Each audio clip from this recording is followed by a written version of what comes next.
Welcome back, everybody, and now that I have you excited about grid games, let's get into just how easy it is to modify the gameplay to keep the game exciting throughout the school year. Hey, if you're just tuning in and you haven't met me yet, my name is Zach and I teach middle school CTE here in Eastern Oregon. I want to give a quick shout out to the Eastern Oregon EOREN for sponsoring this video.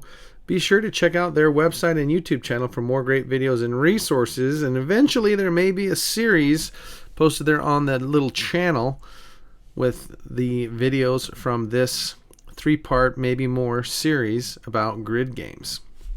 All right, let's get into the content. Today we're going to be talking about some simple modifications that you can make to the rules before getting into some various different game models in our next and final episode.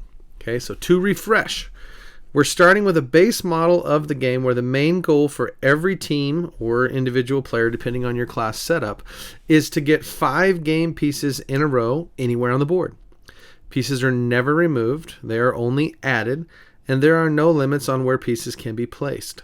Once a team gets 5 in a row, the board is cleared, and if necessary, the next round starts. We talked about this at length in a previous video. If you haven't seen that, I would recommend going back and watching that for a quick overview.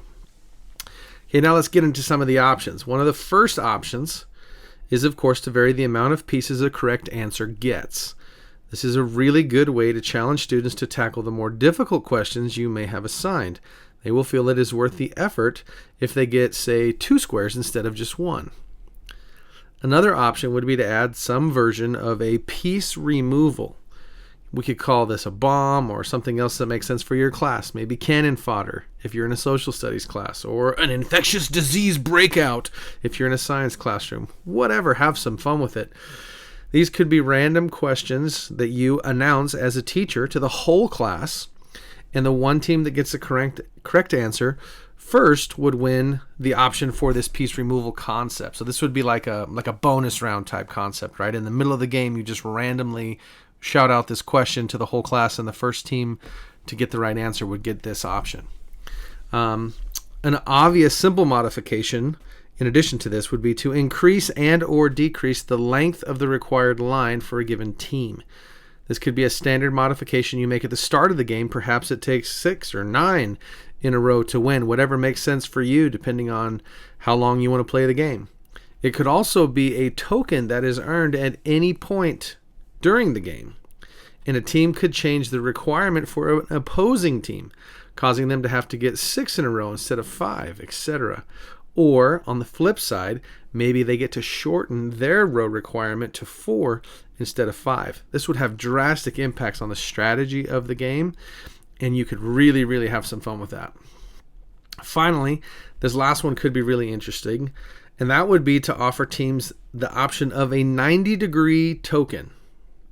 Now, this option would allow a team to turn their 5 in a row in one direction. This could be as simple as adding an arrow to a piece already in play to allow a group the opportunity to turn the corner if they have been blocked by another group. I hope these examples give you some ideas about ways that you could vary the flow of the game to keep it interesting and exciting for your students, all while maintaining the simple, easy nature of just playing a game where the main goal is to get a certain number, say 5 in a row. Feel free to email some other ideas if you can come up with something that might be fun for other classes to enjoy. If we get enough, we'll make a follow-up video and add to this video series so that we can help share great ideas with other Eastern Oregon educators and anyone else who happens to stumble upon this content. That's all for this one, guys. Thanks for watching, and remember, technology is just a tool, and we're here to help you use it.